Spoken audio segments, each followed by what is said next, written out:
Well, here we are, excuse me, making new friends. Some for the middle school, some for the high school. Let's have fun, fun, fun, fun, fun. So there's 6 graphs we've done so far this year. Do you know it's already March? Oh my goodness, it's going by fast. So you should be able to tell me what the graph should be by just looking at the equation. Now, the first one we did was a line. Now, remember, a line in standard form is ax plus by equals c, or in slope-intercept, it's y equals mx plus b. But the critical part to a line is that the power on the variables is 1. And when they're on the same side, you're just adding or subtracting them. So if you see like y equals 2x, you say, oh, line.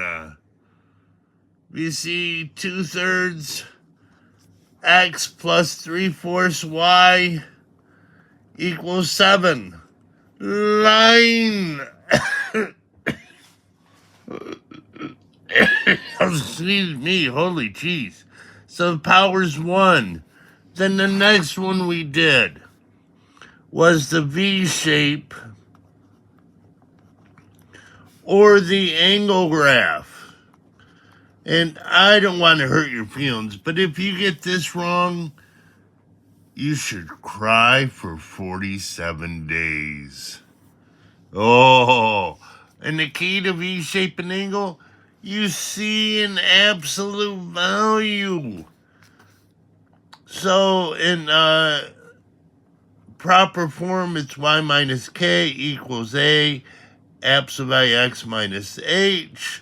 So c absolute value, you should right away, it's V shape or an angle, either way you want to call it. So if I said y equals absolute value of x, you say, oh, I see an absolute value. So it's got to be a V shape or an angle. There's not a whole lot of different ways to show this. I guess I could do this. That'd also be an absolute value or an angle, but it'd be going left to right instead of up down. Then the third one we had was a parabola. Pretty important graph, actually. Line's pretty important, and parabola's pretty important too.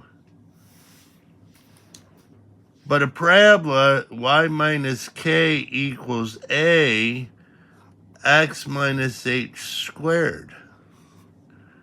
So I could say, okay, y equals 2x squared. Oh, you have one of them squared, one of them's not squared. Parabola. Or if I had y equals 3x squared plus 6x. Oh, one variable is squared, one's not. Parabola. Or I could even have y squared plus 4y equals x. Now, we haven't done those, but when the y squared, it's left-right. But again, you'd say, one variable term is squared, one is not. Parabola. Now, I could try to trick you and go, okay, y over 6 equals x squared over 8 plus 6. And most of you'd say, I see fractions. It must be a circle or ellipse. And I'd say, no, one is squared, one is not squared. It's a parabola. Now, the next one was a circle. This is the one most people get wrong. Circle and ellipse are tricky, tricky, tricky. So a circle, that's when these, let's do it this way. X minus h squared over a squared plus y minus k squared over a squared. Notice the bottoms are the same, equals 1. Or it's x minus h squared plus y minus k squared equals r squared. Now this is the typical form you see it, but you could write it this way: divide both sides by r squared. So if I had this, x squared plus y squared equals 9.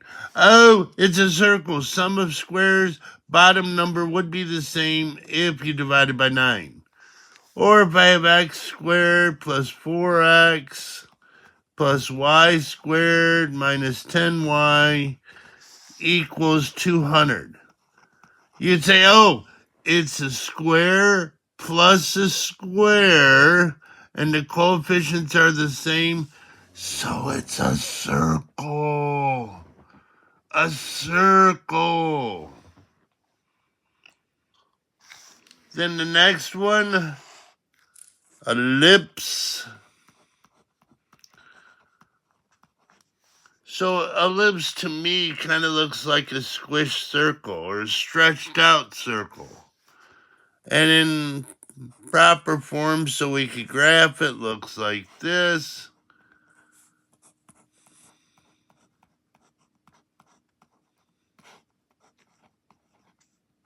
Am I losing my... No, it shows it has ink.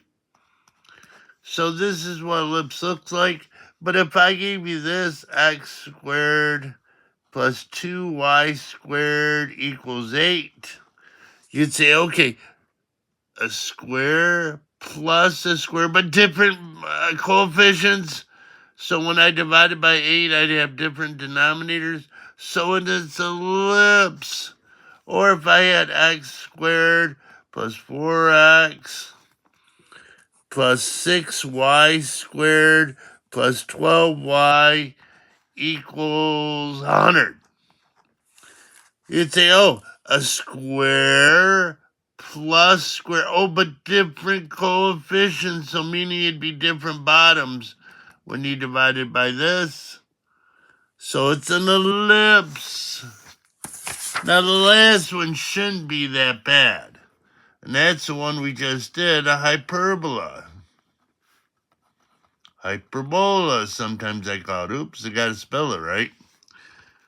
Now, when we're trying to graph it, this is the way we want it to look. Or we would have the y term first, minus. That's what we're looking for. So we have minus squares. And this is very important. The denominators could be the same. Could be the same. So if I have this, x squared over 9 minus y squared over 9 equals 1, you'd look at that and say, oh, bottoms are the same. I'm thinking circle, but no. You have a minus between the squares.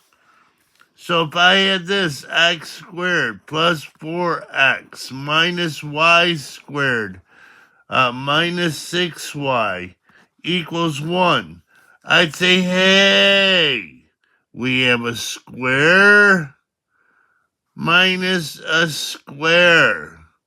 A square minus a square is a hyperbola, even though it's not written in fractional form. So that was our little review.